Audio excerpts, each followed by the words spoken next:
Hello and welcome to E Prime. I am Daedran.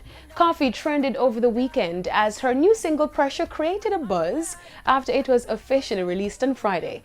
The Grammy kid was really under pressure for her to release this single. The single is not new to her fans as Coffee has performed it on many international stages like the mega festival Summer Jam last year. There's obstacles along the road of life, We have to make it, but we have to jump over some obstacles. So in Jamaica, we like to call these obstacles pressure. So hear this now.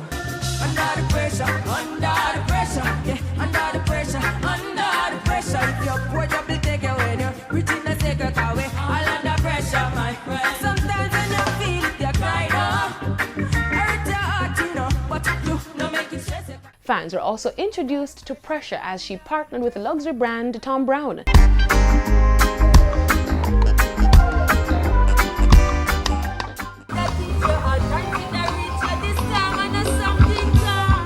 The release of Pressure sent Coffee trending on social media as the single debuted at number 2 on the iTunes Top 100 Singles chart and is available on all digital platforms. Pressure comes on the heels of her summer 2020 anthem Lockdown with a star-studded video, so the pressure continues for Coffee as fans are eagerly awaiting the visuals. Now, Mavado is not mincing his words in his latest track, Enemy Line. In the song, Mavado accused Drake of misappropriating dancehall. Mavado also took to his Instagram account to blast the Canadian rapper, tagging to songs explicit lyrics in a lengthy post. Mavado spoke to his 15 years of dancehall superstardom and his countless hits. He reminded the rapper that he was not from dancehall and so he has no power in dancehall.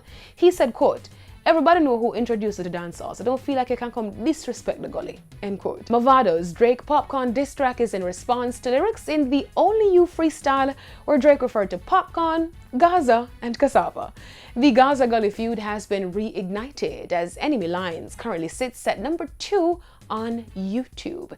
That's it for E Prime. I am Daedran. Thank you for watching.